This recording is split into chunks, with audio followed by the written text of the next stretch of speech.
values revolution, but it's not a values, it's a value revolution. It's a value revolution. It's an erotic revolution. Right? Value is eros. It's erotic. It's an erotic revolution. It's a sensual revolution. Right? Sense making is sensual. Right? You got to ground yourself. We have to ground ourselves in the sensuality of the field of eros, which is the field of eros value, which then allows us to do sense making, which allows us to establish human rights. All of it. Does this make sense, everyone?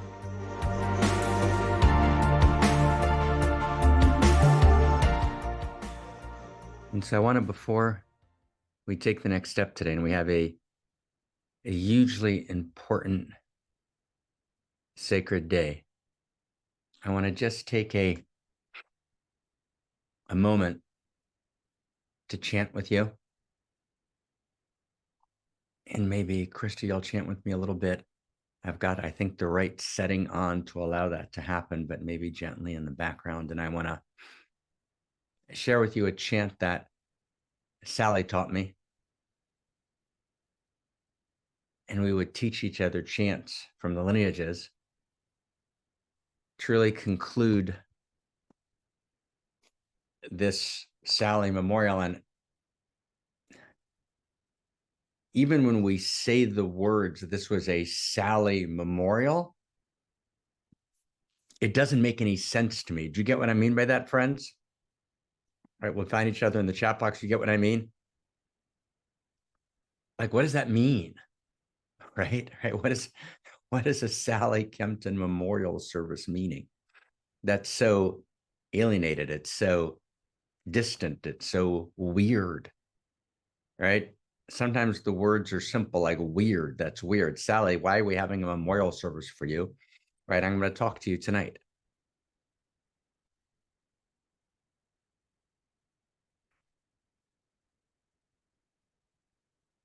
And permission, everyone, just a deep, just personal note. And then I want to chant. And then we have this like huge week, but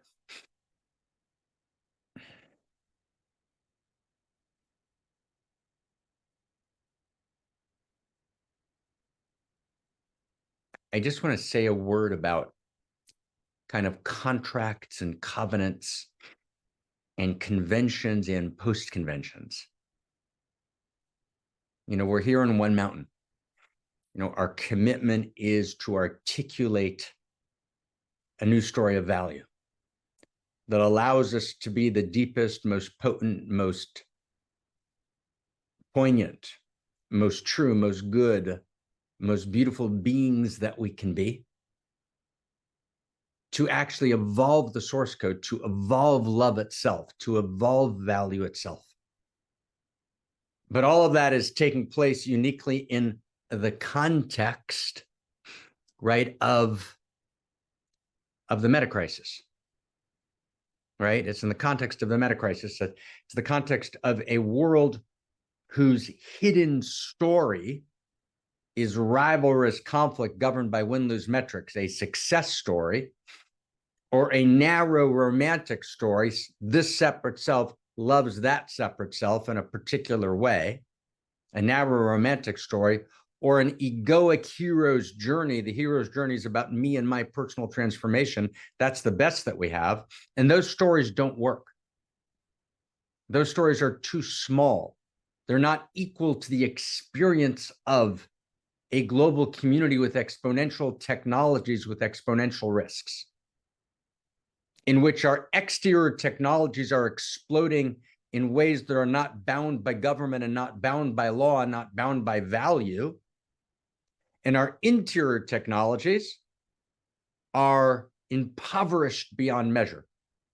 And in the gap between wisdom and techne, wisdom and technology, or between interior technology and exterior technology, and that gap is the meta crisis. And so telling the new story of value is our stepping into the meta crisis. And it's what, after thinking and feeling and crying this and laughing this, you know, for years and years, we understood.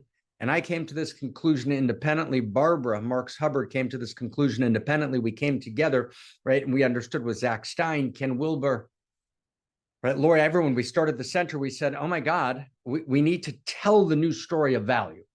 We need to evolve the source code. The source code of reality is story. We need to evolve the source code. The source code of reality is value. We need to evolve value. And it's by telling this new story of value that we change the vector of history.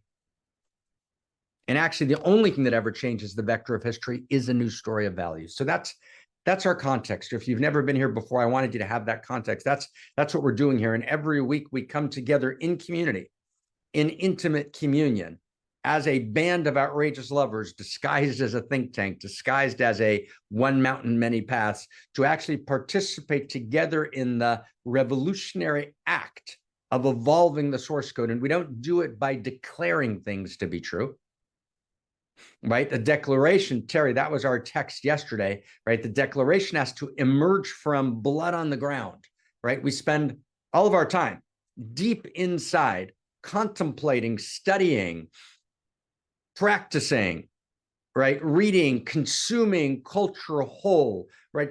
Traversing the vectors of human knowing, interior and exterior, and all of the disciplines of wisdom, and then seeing how do we weave all the strands of traditional knowing, traditional gnosis, modern gnosis, and postmodern gnosis, right? Weave their validated insights, purify them of their overreaches, weave those together in a new fabric, a new Eros Gamos, a new coming together, and actually spiral into the future and create a new possibility. Okay, so it's like, oh my God, right? So let's do this together. That's what we're doing, right? We're creating hope, because hope is a memory of the future, and it's the story that calls us into tomorrow.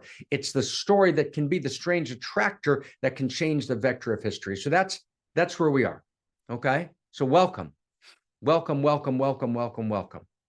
So within that context, I just want to say a word about just an intimate personal word to some of us before we step in fully into today. And we've got an incredibly, God, oh my God, important and wild. We got some movies today. It's an important and critical moment this morning. But before we step into that, we're intimate communion before we're anything. We live in the intimate universe.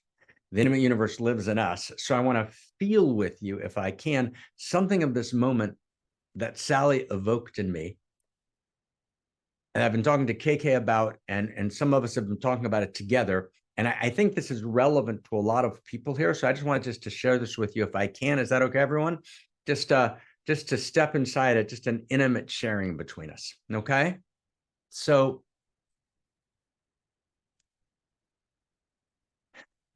Kohlberg talks about the relationship between the conventional and the post-conventional. So the conventional is the way things usually are, right? The classical structure of society is the conventional. And the post-conventional, right, in Kohlberg's taxonomy, in Kohlberg's map, right, the post-conventional is when convention can't quite hold me, and I move to the post-conventional. And in the post-conventional, I, in some sense, create my own rules. And they're rules that have to be aligned with cosmos. They're not anarchic rules. They're not rules that violate the nature of cosmos, but they're actually a deeper alignment with the plot line of cosmos, the plot lines of Eros, of love, of intimacy, of integrity, of desire, of wholeness, right? Right. I want to evolve those plot lines. I want to live more fully in them. I want to be more alive and closer to she, and more whole and more full and more in integrity, and less in betrayal of my essential self, my unique self. So I want to be more committed, and the conventions don't allow me to be that. So I break into the post-conventional. So that in developmental consciousness, that's called the post-conventional.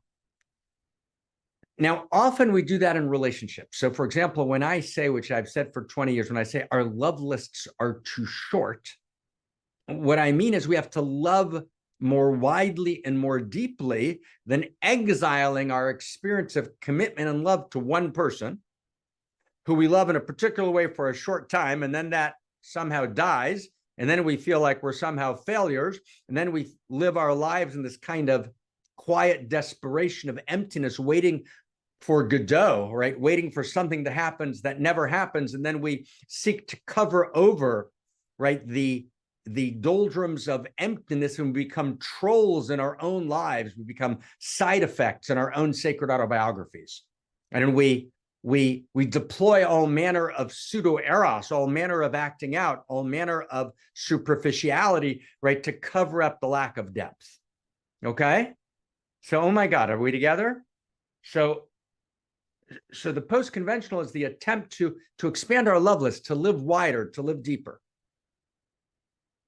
So Sally, my beloved sister, Sally, right? Sally and I loved each other deeply. She was my Dharma sister, you know, for so many years, in such a deep way. And all of us loved her, and she loved all of us. She loved the community, and you know, she loved so many individuals in the community, right? Her and Lori, and right, loved each other deeply, right? When I was living in Monterey, and KK, right, my beloved partner, and Sally were, you know, deep, close friends, and you know, other people, Shahati and Claire, kind of, you know, were deeply close to Sally, and kind of in their particular ways, in the ways that they found her, right? And Barbara and Sally, and of course Zach and Sally kind of you know, found each other. And Ken, Sally, and I had a, you know, Ken actually is the one who originally introduced Sally and I. So there were many interrelationships, but I want to focus just on one thing, that, you know, in terms of my depth with Sally, when she died, it had no container. And that's the sentence I wanted to say, right? So in life, you know, KK, you know, would remind me, you know, every day, okay, hey, make sure that you found Sally today. And I'd find Sally, and we would talk every day. And then she passes, and there's no funeral, and there's no, you know, because that's, you know, not what, you know, she wasn't in a community in that way. And she has her wonderful students, and they kind of, you know, gather online in the way that they did, and bless that, and beautiful. But there was no container for mourning. There was no container for witnessing, right? There was no vessel. And I want to stay close with me. This is where the conventional was very wise. Right? We're quick to be post-conventional, and we forget the conventional. The conventional said, we need contracts. We need containers. We need commitments. We need financial commitments. We need emotional commitments. We need time commitments. We need, right, ways of creating community.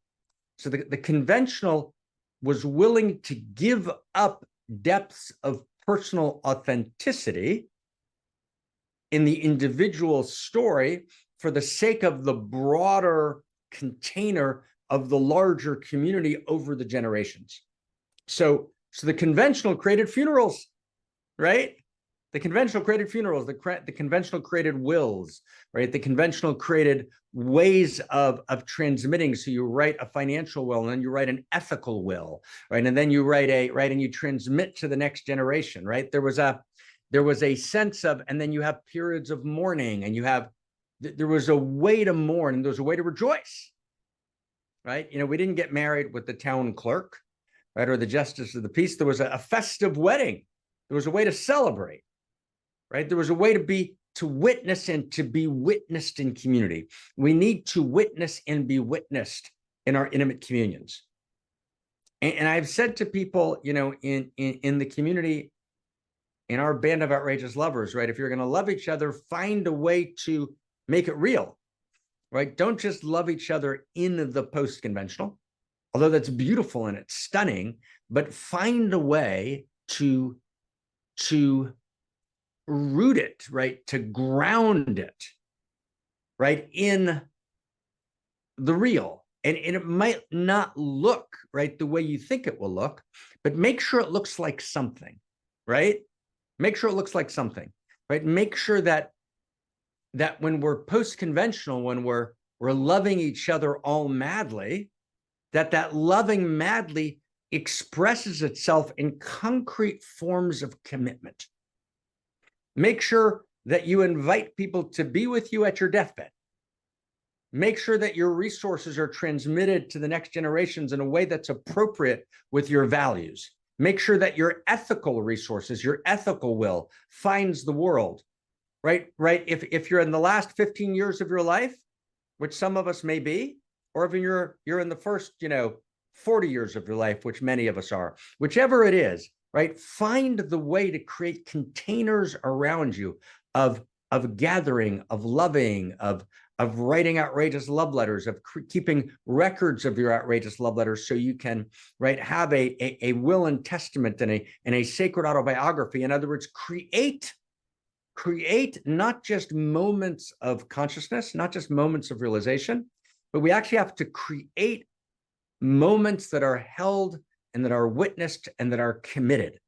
And let me just try and say it one more way, okay?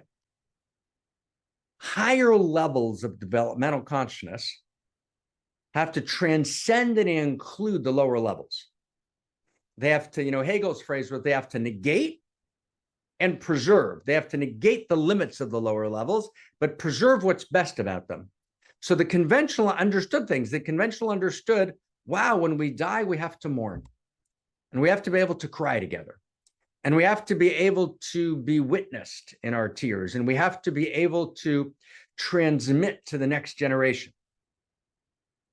And often what happens is we go to the post-conventional and we don't quite know how to do it. I'll give you another example. Is this point important, friends? Did you get why this is important? Who gets why this matters? Did you get why this matters? This matters. It's a big deal. I'm just going to give you a crazy example, okay? I have a dear friend, a woman who was the minister of a Presbyterian church, in the state of Washington.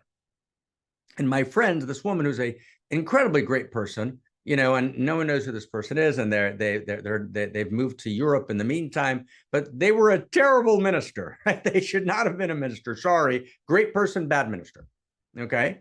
And yet, after she left her ministry in this Presbyterian church, stay close, the church went on, right? Because there was one person in the community who said, I'm in charge of the roof. I'm going to keep the roof going. And another person, 3 or 4 people said, I'm going to make sure the finances are well invested. And a third person said, I'm going to make sure the kitchen is well, appointed. So in other words, there were people, even though there wasn't great teaching and it was pretty run of the mill and there weren't really these great poignant moments and there weren't these ecstatic highs, but there was some sense, okay? There was some sense, stay close, okay? There was some sense, right? It's a very, very big deal. There was some sense that we're going to retain and maintain this community. There's a phrase that I coined about 3-4 years ago called the I of value. Right? And the I of value means, the reason I use the I of value, I coined that term, is because I perceive value and then I protect value. I go to create value, to protect value. And Zach and I did a first course in the I of value, a few weeks back, and we're going to do another one in September, right? And the I of value means I perceive value and I move to create value and I move to protect value. I move to create containers, right, for value, right? And so this Presbyterian church, which basically is not good at any of the things that kind of the human potential movement or deep spirituality would be good at, right? This Presbyterian church is still going on strong, boring as ever, but going on. It has continuity. While communities that have done incredibly important, groundbreaking, shockingly beautiful, poignant, and potent work all disappear. Why do they all disappear? Because the people who participate in them don't have this kind of core blood on the ground commitment. The blood around commitment, which we do planning really well.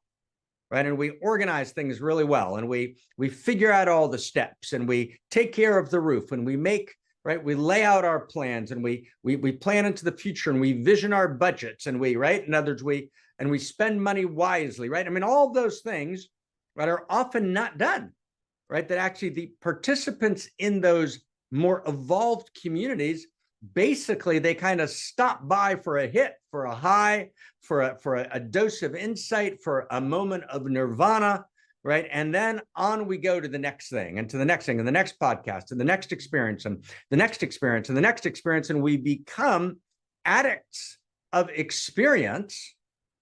We become addicts of experience but we don't actually stop to covenant, right, our consciousness. We don't covenant our evolved consciousness in containers of commitment. And if we don't covenant our consciousness, right, in containers of commitment, it collapses, right? It collapses. Does that make sense? If we don't covenant our ostensibly evolved consciousness in containers of commitment, it collapses. It collapses, period. Right? You can be as insightful as you want. It's commitment. It's day-to-day commitment. And it's so on the personal level, it's creating funerals and creating weddings. Weddings matter. It's not enough to live together. Let's do a wedding. It's not enough to die. Let's cry together. It matters to cry together. Does that make sense, everybody? I mean, the reason, those of you who are involved in the board conclave of the Center for what are we called? What's our name? Center for World Philosophy and Religion, right? The Center for World Philosophy and Religion, right? So we gather every year and we spend a good part of, almost a month together, right? Why? We could do the exact same freaking board meeting, literally the exact same board meeting we could do. Ready, everybody? We could do it literally in one day on Zoom, no travel, no expense. It's done.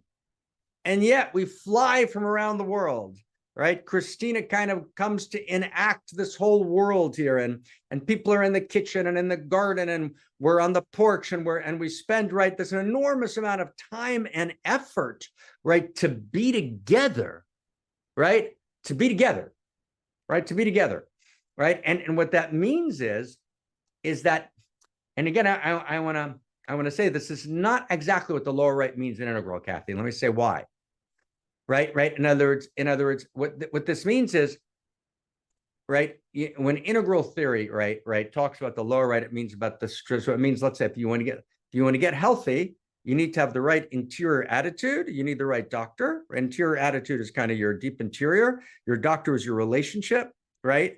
And then, you got to take care of your body. And then you need the right, structures, the right physical structures to make healing work. But I'm saying something a little different.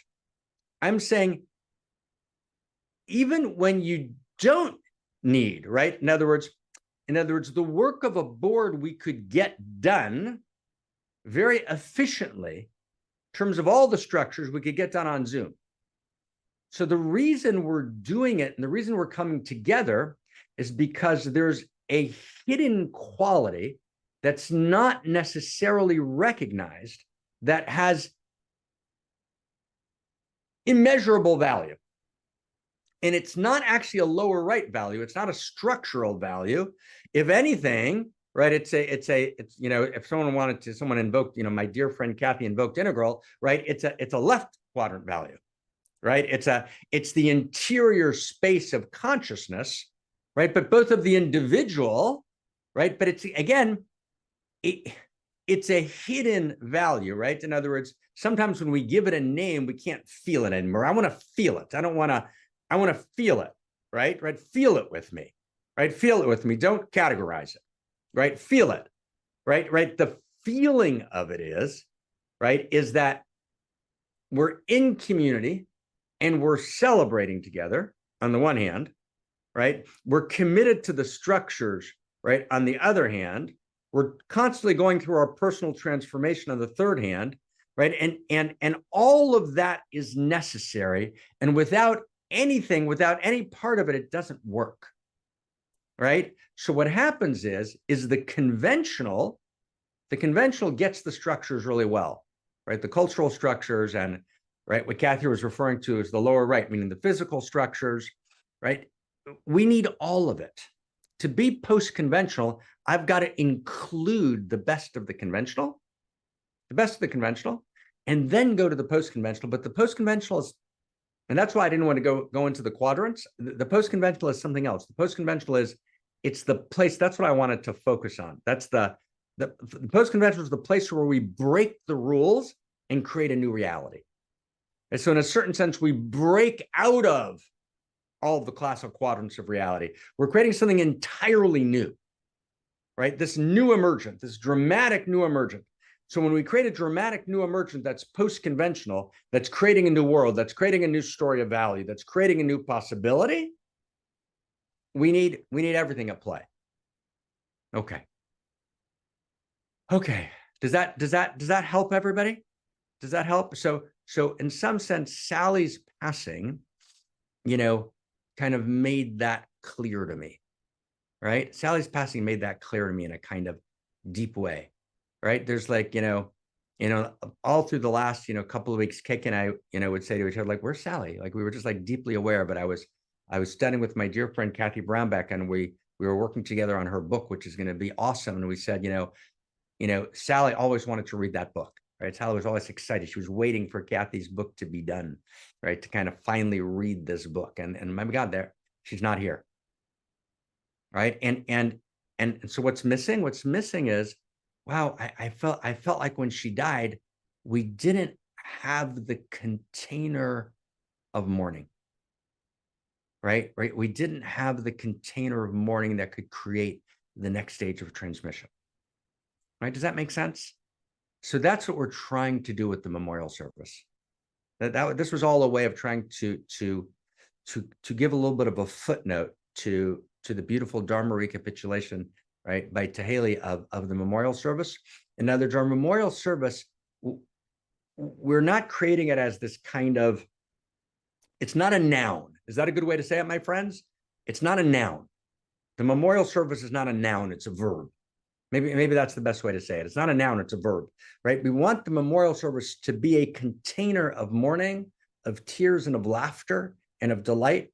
But most of all, we want it to be a place where that which we did with Sally, where Sally entered into our world of Dharma, of study, right? And was infused with our world, even as her world and her teaching infused my heart.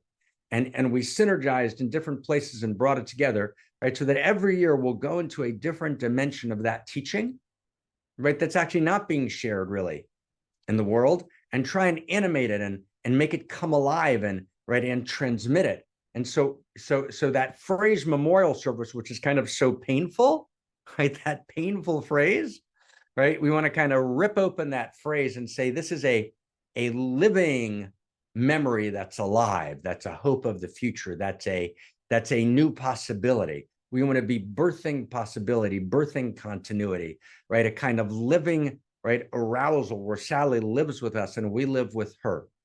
And amen. Was that helpful? Is that helpful, anybody? Right? Was that because it just like when I heard the word memorial service, it's just so painful. At a memorial service, what is that? At a memorial service? No, it's not a memorial service, right? Wow. Okay. Wow. Okay. Okay. So I wanted just to chant for a second, if I could, the chant that Sally taught me, and then we'll close this. Okay. So the chant is Om Manu Bhagavate Muktanandaya. Right? We turn to the great field of Eros, the great field of consciousness. We welcome the field Muktanandaya. We welcome the ecstasy of liberation. Om Manu Bhagavate Muktanandaya. Om Manu Bhagavate Muktanandaya. Om Manu Bhagavate Muktanandaya. Om Manu Bhagavate Muktanandaya. Om Manu Bhagavate Muktanandaya. Om Manu Bhagavate Muktanandaya. Om Manu Bhagavate Muktanandaya.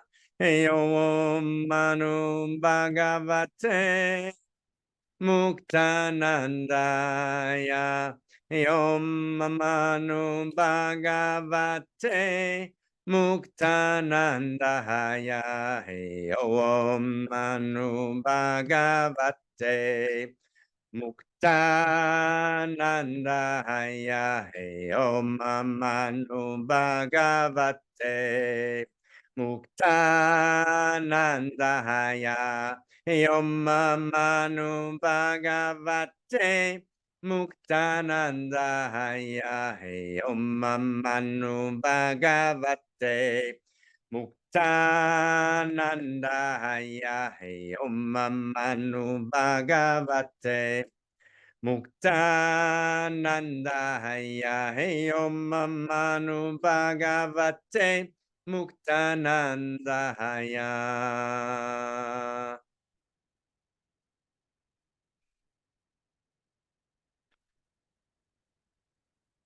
The ecstasy of liberation.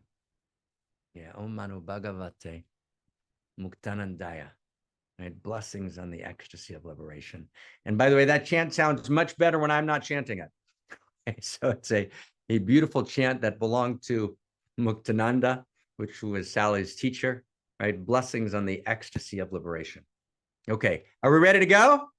We're ready to go. And we're going to finish close to on time today. So I'm going to do a shorter version, right, of what I was going to do today.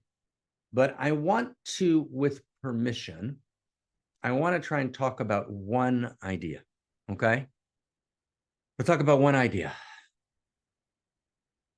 And in order to do that, how are we going to do this?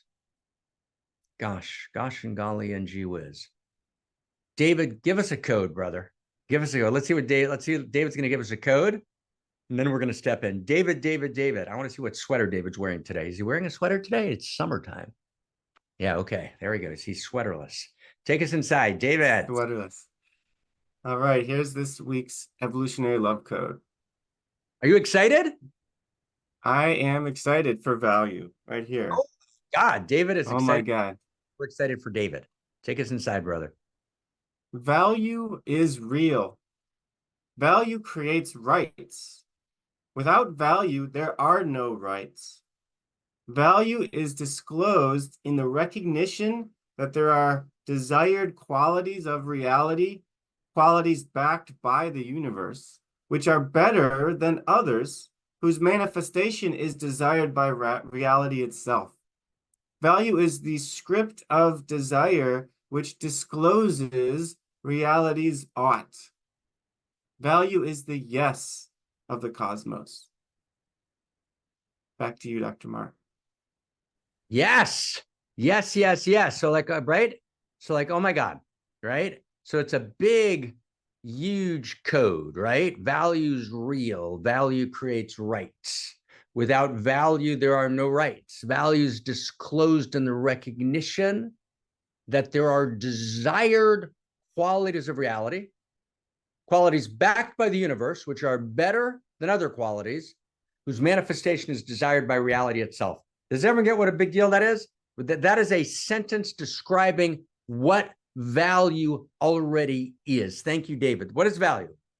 So value is, right? Let's get the sentence together again, right? Value is disclosed. Where's value disclosed? Value is disclosed in the recognition. I recognize that there are desired qualities of reality. It's not created by human beings. It's not created by human beings. It's not a construction. There's desired qualities of reality that are backed by the universe, which are better than other qualities. Right? There's a yes, these qualities are better. No, those are not so good. Life is a value of cosmos. Murder, right? Anti-value. Right? They're backed by the universe, and their manifestation, right, is desired by reality itself. Okay? So I want to try and share why this matters so unbearably much. And the way I want to do that is I want to play for you 2 clips. Okay, 2 clips, just 2 clips. And the first clip is exactly 1 minute and 30 seconds long. Okay, 1 minute and 30 seconds. And the second clip is 1 minute and 37 seconds long. So it is 3 minutes and 7 seconds of watching, and figure about 10, 20 seconds in between clips. So that's kind of a big, who's up for that, okay? Can kind of really hold energy, hold presence, watch, take notes, just to watch 2 clips. Okay, is that good, everybody? So I want to do that. I'm going to watch these 2 clips because these 2 clips represent there are 2 clips of my friend Yuval Harari. Now, the reason that I sometimes talk about Yuval as a foil is not because I believe, like many people do on the web, which is, I think, absurd, that Yuval is some demonized, terrible figure, an agent of empire, right, who should be, attacked and vilified and demonized. Nothing like that. I'd be delighted to have Yuval over for dinner. I'm sure he's a completely wonderful man. He was my son's teacher a little bit at Hebrew U. So yeah, Yuval. Right? That's not our. I want to kind of just say that because sometimes when I mention something about Yuval, I get on a public podcast and I say something kind of affectionate or nice, I get a whole bunch of notes. Don't you know that? So like, stop that. No, let's just stop that. Stop that. Right? I assume Yuval's a beautiful guy. And he's a really bad philosopher. He's a good historian. I read his doctorate on war, which I have here. I think me and a bunch of other people read it. It wasn't, widely distributed, but it's actually a beautifully written doctorate on the nature of war, right? And, a history of a certain segment of time of war. But his public books represent what I've called before uncontaminated material. And everyone remember that phrase? It's a phrase that one of the greatest scholars of medieval literature, Chaim Soloveitchik, shared with me, right, when I was like 19 or 20. And uncontaminated material means there are certain writers who give you a direct prism into the zeitgeist, right? In other words, they're not forming the zeitgeist, but they're unwitting or witting agents of the zeitgeist, and they reflect what the zeitgeist is actually thinking, but often doesn't say, right? They kind of pierce the veil, right? And they disclose what's actually driving the zeitgeist, what's actually driving reality. So Yuval is one of those figures. He's an unconscious, sometimes conscious, but parrot of conclusions of modernity and postmodernity, or a particular strain of conclusions, which he articulates as givens of cosmos, right? Meaning if you don't think that way, there's something wrong with you, right? And these are expressions of the basic mainstream kind of scientific legacy institution knowing that defines the university, that defines policymakers, that defines the techplex, that defines most economic planners, that defines communications, that defines education all across the board. Okay, so I want to show you 2 clips. Again, I told you they're about total of about 3.5 minutes, and then I want to comment on them from the perspective of the new story of value, because we'll then begin to understand what One Mountain is, why we need a new story of value, and how desperate we are for that new story, without which we can't actually respond to the meta crisis. We can't respond to existential risk to our very existence, the death of humanity, or to the potential death of our humanity, the death of what it means to be a human being. Okay? So away we go. Many, maybe most legal systems are based on this idea, this belief in human rights. But human rights are just like heaven and like God. It's just a fictional story that we've invented and spread around. It may be a very nice story. It may be a very attractive story. We want to believe it. But it's just a story. It's not a reality. It is not a biological reality. Just as jellyfish and woodpeckers and ostriches have no rights, Homo sapiens have no rights also.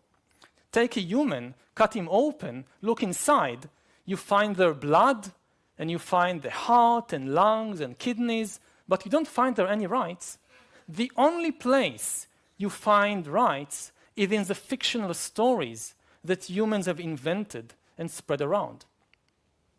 And the same thing is also true in the political field. States and nations are also, like human rights and like God and like heaven, they too are just stories. A mountain is a reality. You can see it, you can touch it, you can even smell it. But Israel or the United States, they are just stories, very powerful stories, stories we might want to believe very much, but still they are just stories.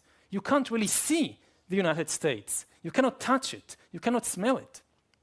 If you ask what the meaning of life, what life is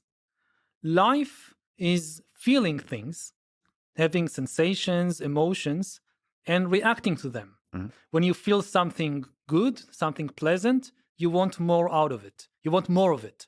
When you feel something unpleasant, you want to get rid of it. That's the whole of life. That's what is happening all the time. You feel things, you want the pleasant things to increase, you want the unpleasant things to disappear. That's what life is.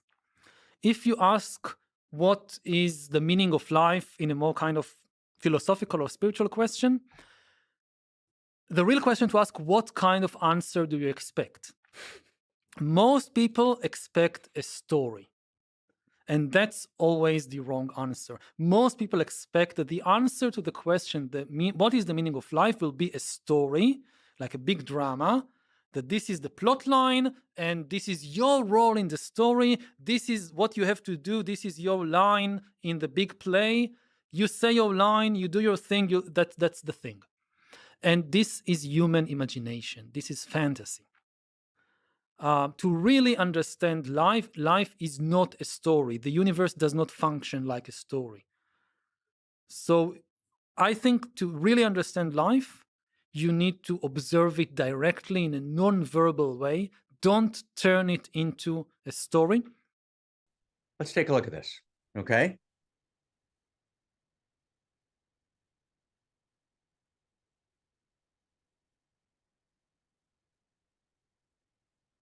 So Yuval is articulating not a fringe position, but the mainstream position of legacy institutions around the world. And it's more than too many Vipassana retreats. That's not accurate, my dear friend.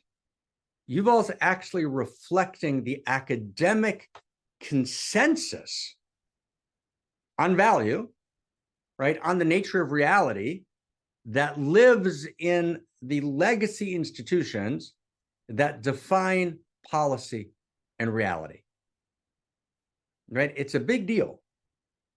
It's a big deal. And again, it's more than a true self bypass, right? It's a very deep conclusion drawn from studying, right, the classical sources that are said to shape the conversation today. And I want to just kind of understand this. So Yuval has three basic premises. And the first premise is, okay, right, and Yuval's dead wrong, to be clear, right? And if I would make it even more clear, right, Yuval basically says, you know, in any number of places, right, there is no, I'm giving a direct quote, there is no meaning to life whatsoever.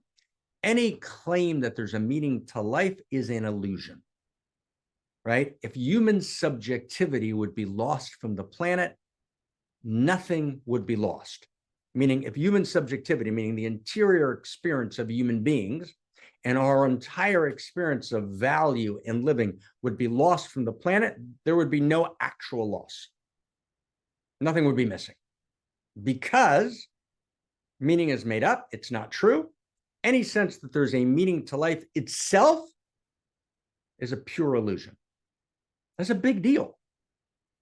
So Yuval begins with, he has three assumptions, and I want to try and just kind of get this clearly. One, value is not real. That's number one. That's number one. And I'm going to ask everyone kind of not to give it another name. It's not quite existentialism. It's not quite a true self bypass. It's actually him, like everyone's kind of naming it in different ways. Like, try not to give it another name. Just hold it for a second. Don't reduce it to something else. Right? In other words, he's actually way beyond existentialism, for example, because he's integrated lots of other material in the last 60, 70 years. Right? So let's just kind of step back for a second. It's not too many Vipassana retreats. It's not a true self bypass. It's not, right, existentialism, although it has elements of all of those, but don't make that move. Let's just kind of stay in. Okay. He is, in his understanding and shared by many, many, many, many people, right? Again, Barack Obama, right, says, well, this best book I ever read. This book's fantastic, right? Bill Gates, yeah, this is my book, right? Jeffrey Bezos, this is my book, right? Sam Harris, wow, this is my book, right? Lots of prime ministers, right? Kings, heads of corporations, this is my book. And they've all read this material and they say, this is great. This is great. This is great. This is my book, right? So he's reflecting a very deep consensus. It's a hidden consensus. Now, no one actually says this stuff out loud. So you can actually read the whole book and almost not notice this material, but it's chills the very heart of Cosmos and undermines our very core ability to respond to existential risks. Now so relax into this with me for a second, okay? So one, evil's first assumption, value is not real. Value is made up. That's assumption one. Value is a social construct. His words, it's a fiction, his words. It's an imagined reality, his words. A figment of our imagination, his words. So for example, his words, Gaddafi's Libya, which is confronted by the UN, where the UN demands, right, the expression and articulation of human rights, right? Yuval says, why is everybody so upset with Gaddafi, right? In Libya, Gaddafi, who was a brutal strongman who violated, right, with every form of torture, every form of human rights we can imagine, right? Yuval says, well, why is everybody upset? Human rights is just a story. It's made up. It's like money. It's like a corporation, completely made up. And of course, he'll often cite as evidence for made up stories, meaning he'll cite stories that are made up. So he says, okay, wow, let's take a look at Christian fundamentalism or Sunni, right, Islam that says that Shiite Islam, right, needs to be completely destroyed in one way or another according to certain texts. Those are made up stories. Or let's look at, a particular version of communism, held by Mao's Red Guards who attacked everyone else in the country. Why? Because they were following a made up story. So what Harari does to cite as evidence that stories are made up, he cites made up stories. But of course there are made up stories, right? Yuval, my friend, that's intellectually disingenuous and unimaginably stupid and deceitful and not true on top of the whole thing. Of course there are made up stories in the world, right? The fact that there are made up stories doesn't mean story's not true. Doesn't mean that the structure of story is not true. And of course there are values that posture as values, but they're actually fiction or imagined or social constructs. Of course that's true, but that doesn't mean there's no value. Right, so let's go deeper. So we need to understand what value is. Okay, that's what I'm going to do. What I'm going to do with you, I'm trying to understand what value is and what value births. So I want to just be with you. What is value? So value is not a social construct that we froze into everlasting time and refuse to change. That's the value that's critiqued by modernity and critiqued by postmodernity, which is not what value is. Value is a structure of cosmos that desires an ought. It's cosmos desiring an ought that lives in the very structure of cosmos itself. So for example, I can give you a couple of possibilities. So value is the quality of irreducible rightness that lives in cosmos for its own sake. Right? Value is the quality of irreducible rightness. There's something that's right in cosmos that is right, not because it's instrumentally right, it's right for its own sake. And one, and two, value evolves. So there's a structure of value, and then as that value clarifies, as it interacts at the human level with human beings gradually clarify and discover more and more of that value. More and more of that value is disclosed and revealed. So let's say Eros is a value of cosmos. Reality is Eros. Eros equals the experience of radical aliveness, desiring ever deeper contact and ever greater wholeness. So the desire is a value, one. Radical aliveness is a value, two. Deeper contact is a value, three. And greater wholeness, separate parts forming a larger whole, is a value, four. There are four values. Those are all values of Eros, or Eros itself is value. That's the Eros value of cosmos. Now, that value evolves. So as that value lives, when that value lives in the foundational level of cosmos, in the world of matter, stay close to me, in the world of matter, so then that value of cosmos, right, Eros, follows its own desire, and the desire is always for more value. Eros is always desiring more value. So what Whitehead means when cosmos has appetite for value. At the very inception of cosmos, there's an entire field of value. There's all the mathematical values, right? There are the sets of relationships between the 16 kinds of quarks, right, which form up quark and down quark, protons and neutrons. Protons and neutrons are a set of relationships, actually, right, that have a particular quality. They're a particular value of cosmos, right? They play in a larger mathematical set of values, and each value is a particular quality of cosmos. Cosmos is not neutral. It's not empty. Cosmos is filled with different qualities, and those different qualities are value. Now then value evolves, right? Value evolves, right? Hydrogen is a value, helium is a value, nitrogen is a value. It's a particular set of relationships with a particular quality, with a particular vector, right, which moves in a particular, it has a telos, it has a desire, and cosmos doesn't stop at hydrogen, it doesn't stop at helium, it doesn't stop at nitrogen, it keeps going. It creates deeper contact, greater wholes, right, more value. That's what cosmos does. That's its nature.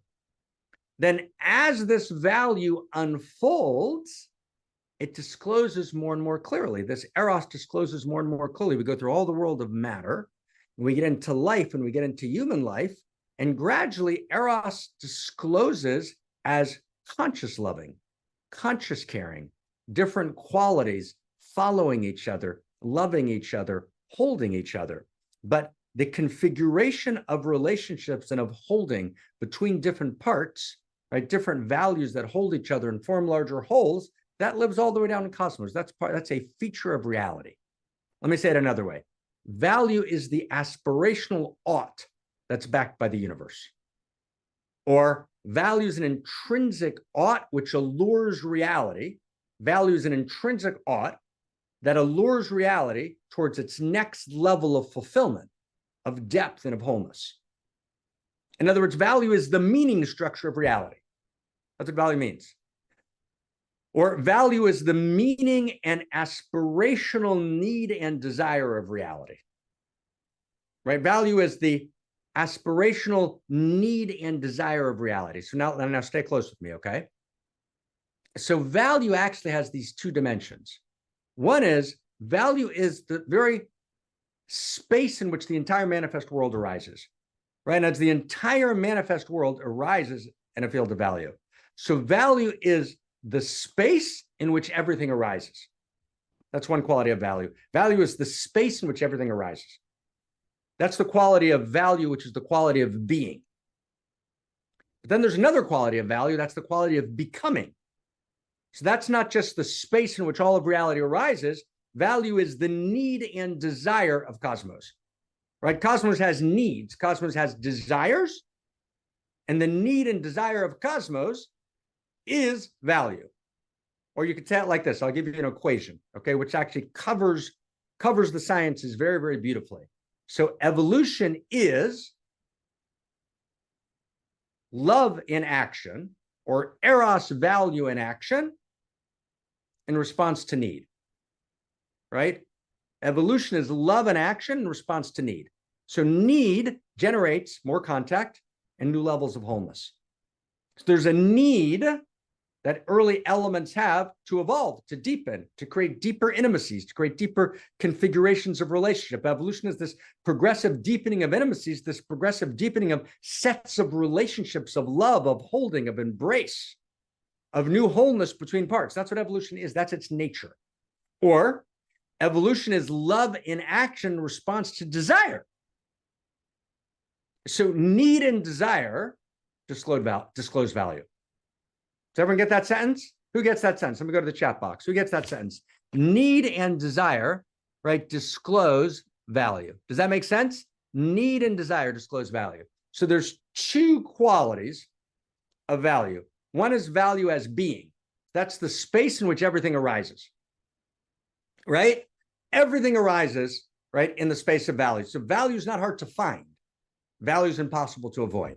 Value is the field in which all of reality arises, number one.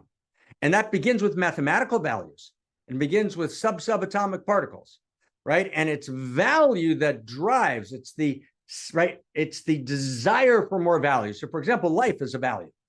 Life is a value of cosmos. Greater intimacy is a value of cosmos. So if you have an atom, right, you have an atom, so you have a very limited amount of ways, 100 and something ways that subatomic particles can form an atom. Then you have unimaginable amount of ways that atoms can form to form a molecule. Okay, so there's this increase in possibilities of contact. There's this increase in new possibilities of intimacy. So intimacy is a value of cosmos, more and more configurations of intimacy, more and more configurations of relationship, which create more and more wholeness and more possibility and more vectors of attention. Right, and more, right, more and more depth in cosmos. So this quality of cosmos, right, has value. Everything arises in the field of value. That's the being quality of value. And then there's the becoming quality of value. What's the becoming quality of value?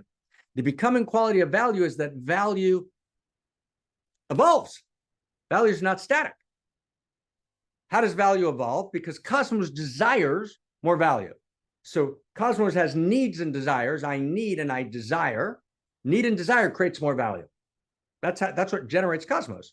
Cosmos evolves because there's this desire inherent in cosmos, right? This appetite inherent in cosmos for more wholeness, for more value, for more possibility, for more attention, for more eros, for more intimacy, for more uniqueness, right? These are the plot lines of cosmos, and that is the cosmic story. So for example, Yuval, in his book, he spends exactly 2 paragraphs. One paragraph on the world of matter, another paragraph on the world of biology, and then he starts the book. He says, now history starts. No, actually, the world of matter is a world which is driven by appetite for value. And that appetite for value evolves. We go through all the world of matter. That's the first Big Bang, which then triumphs in the second Big Bang. And then a similar set of patterns of value govern the world of matter and the world of biology. Now, there's more patterns, there's deeper patterns, there's new patterns, there's new emergences in the world of biology, but there's a core set. That's what systems theory understands. Read Ervin Laszlo's book, 1972, on systems theory, or Ervin's book, Grand Synthesis, right? In both of them, he sums up correctly systems theory as realizing that in both matter and in life, and then human life, the depth of the self-reflective human mind, there are common patterns. Now, we're going to call those not it patterns. Those are common patterns of value. You get that? Those are common patterns of value, right? Reality is going somewhere. Reality has plot lines. Now, reality is a story. The reason story coheres reality, right? Harari always says, stories just work because they create coherence. No, the reason stories create coherence is because reality is constructed from stories, from narratives, right? Atoms have stories, right? Atoms are a story. It's a story of causal relationship between events, right? Of desire, right? Of a plot line, of a telos, and a direction, of the creation of new possibility, crisis that creates new possibility with some degree of freedom in the story. And an evolving freedom an evolving value, an evolving intimacy, an evolving eros, and those are values of cosmos. That's the structure of cosmos itself. You can't skip, right, the world of matter and skip the world of biology, and then go to the human world and say they made it all up. No, they didn't make it all up. There's a field of value, and that field of value evolves and unfolds. Does that make sense, everyone? Let me give you another kind of, let me say it differently. Value is the script of desire of reality. Who likes that one? Who likes that one? Anyone? Show of hands, anybody? Value is the script. This kind of cut through everything we just said, right? Cut through everything we just said. Value is the script of desire of reality, okay? Or value is the meaning and aspirational need, the demand of reality. Or value is the script of desire which discloses reality's ought. There's an ought in reality. Reality is trying to go somewhere. It wants more life and it wants more depth. So let's look at the code. All right, let's look at the code. So value is real. What does value do? Right? So first off, value appears as a story. It's not just, value is a story. It's a becoming. Value is both the space in which everything arises, and it's the plot line of becoming. And it's in reality. Reality has first principles and first values. Those first principles and first values are the plot line of cosmos. Does that make sense? So cosmos wants more uniqueness, more individuated uniqueness, wants more clarified desire. Desire is a value of reality, right? Transformation is a value of reality, right? We've listed in the first principles and first values books, we've listed, right, 18, right, core structural values of reality that actually appear and drive reality all the way through matter, life, and mind. We're already literally no cognizance of any of this because the modern postmodern world just basically assumed that reality was inert and lifeless and materialist and has no meaning, right? And everything is a pure social construct. And if stories are powerful, they're powerful simply because they cohere reality. No, stories cohere reality because they're part of the structure of reality. So value is real, and first principles and first values are storied. They have a narrative arc. They're telling the story of cosmos, right? There's more and more of them, right? We move towards, Eros moves to more and more, deeper and deeper, right? Unfoldings of chapters of value in the great arc of the universe, and it's an arc which moves towards value. So story is real. I talked out earlier about the elements of story. Story is real. That story operates at every level of cosmos. Story evolves. The story of evolution is the evolution of first principles and first values. And then here's the next sentence in the code. And values create rights. Values create rights. Have I lost everyone here completely entirely? Is anyone with me? Let me just check for a second, okay? Who's with me here? Anybody with me? You with me? We with me? Okay, do we get this? Right? It's a deep conversation, right? Values create rights. Rights come from values. So here, I'll give you an example.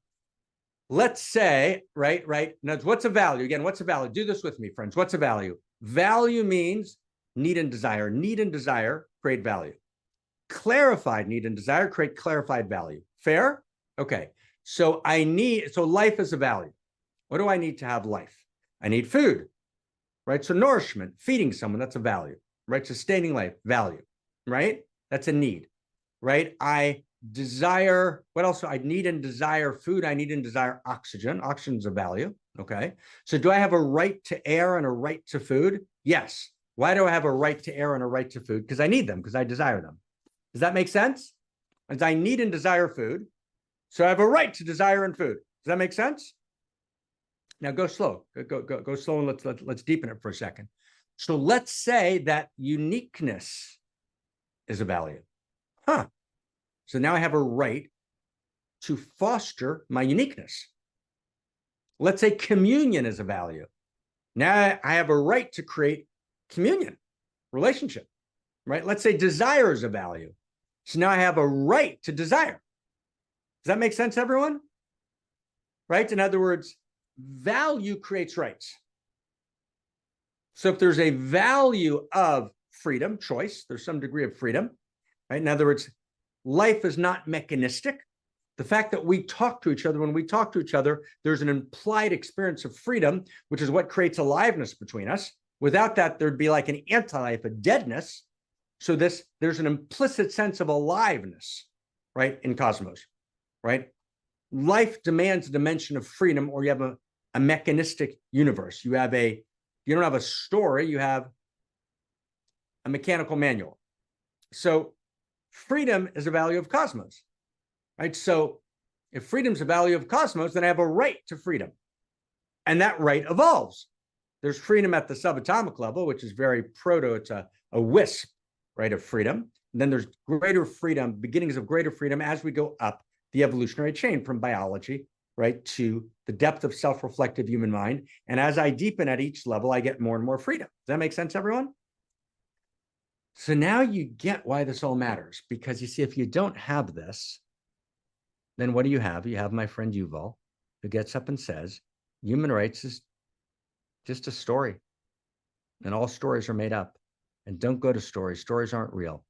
Just feel and respond to what's in front of you. No, stories the structure of cosmos, and all stories are stories of value, and value creates rights, and value creates responsibilities.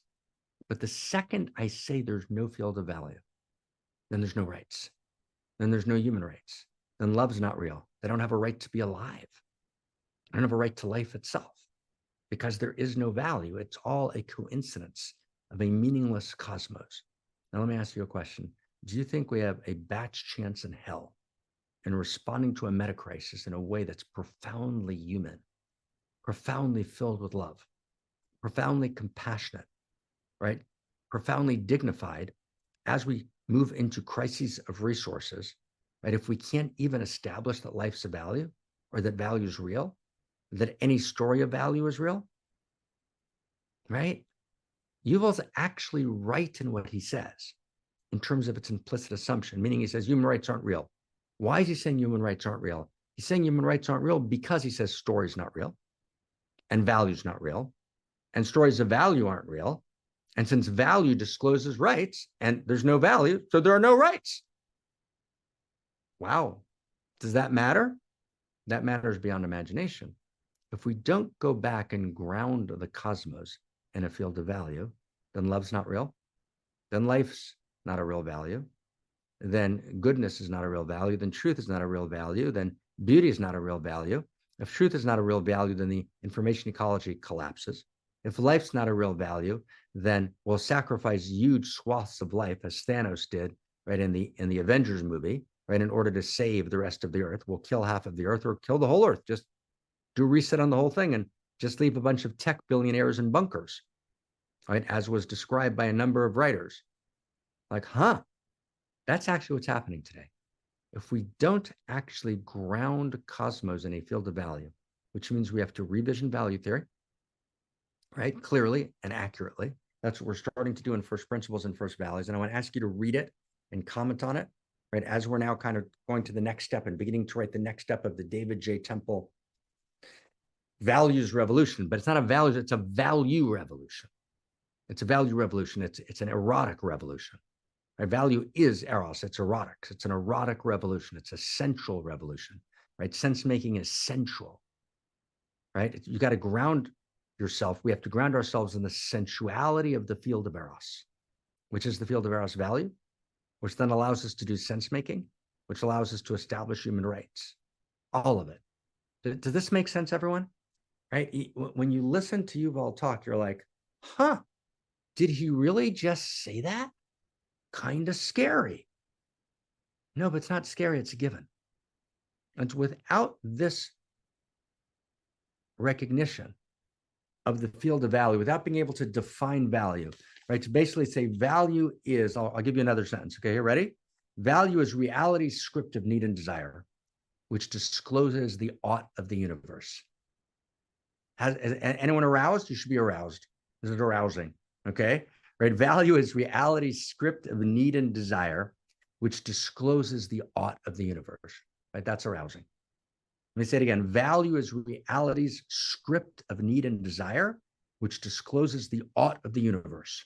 And ought is the inherent yearning and aspiration of the cosmic process as it shows up in the world of matter, life, and mind, and your particular life.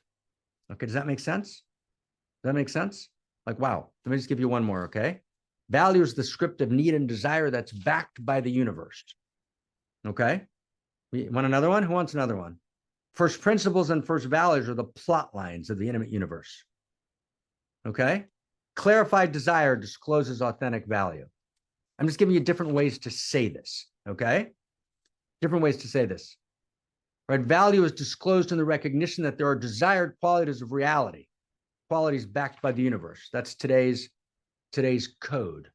Okay? Give you one more. Better or worse is the nature of cosmos, disclosed by need and desire, the appetite of the universe. Value is the recognition of intrinsic inherent worth, which discloses the need, desire, and demand of reality. Last one. Here's the last one. Okay. Value is the intrinsic appetite. Value is the intrinsic appetition, need, desire, or demand of reality, which discloses the omnicoherence of the intimate universe. Omnicoherent means all of reality is coherent. All of reality is organized in patterns of value. And everything the universe does is to move towards that value, ultimately. Huh. Okay. Wow. And you can't be upset by anti-value or by evil or by suffering if there's no field of value. And it's only the field of value that allows me to challenge anti-value. If there's no field of value, the hobbits can't challenge Sauron. And there's no one, right, to walk with Gandalf. Because why shouldn't there be just a world of orcs and anti-value? But the hobbits, right, the hobbits represent the lush green fields of the hobbits. That's the field of value. Does that make sense, everyone? Well, value is the irreducible rightness of the cosmos, right? Which is both eternal and evolving. Who likes that? Who likes that? Value is the irreducible rightness of the universe, which is both eternal and evolving. Okay. Last one. I promised that 3 times ago, so I apologize. Ready? Value is the recognition of the inherent eros, appetition, and desire of reality. Wow. Value is the nature of eros. Eros is value. Eros is eros value. Okay, I'll stop. Okay. I'll stop, right? But you get how exciting that is, right? Without this, there's no human rights. Human rights don't exist. They just don't exist. Rights have to be rooted in a field of value. So in modernity, you could say rights are self-evident. We hold these truths to be self-evident. That's a deist ploy to cover up the fact that we don't know how to ground rights in anything, because we've read too much David Hume and we've interpreted Kant wrongly. So we need to ground rights in a field of value. Otherwise, you have Harari's statement, the world is meaningless. If human subjectivity was lost from cosmos, there would be no loss at all. There'd be nothing to grieve. There's no grief, right? In other words, if we can't grieve the possibility of existential risk, we can't respond to existential risk. But what is grief? Grief is the experience that I've lost value. Does that make sense? Did everyone get that? Grief is the experience that value was lost. I only grieve if I lost value, right? Shame is the experience that I'm alienated from the field of value, right? And shame is not just toxic shame, but the shame which is shame on you, right? I'm not being the full human being I should be. That the good shame, the holy shame, is I'm alienated from the field of value. There's no field of value. There's nothing to ever be ashamed of. And, just become my precious, right? A murderer, right? Become a violator, right? Of humanity, right? But to become a lover, to become a mad lover, to become a mad, erotic, ecstatic, and sensual being, I have to be grounded in the field of value. Value is the hottest, the most sensual, the most erotic structure of reality itself, which is Eros. Cha, huh? Okay. Wow. Thank you. And I know that was a little hard. That was hard work. Okay. I know that was hard work. But story's real. And value is real. And stories of value are real. And human rights are more real than anything.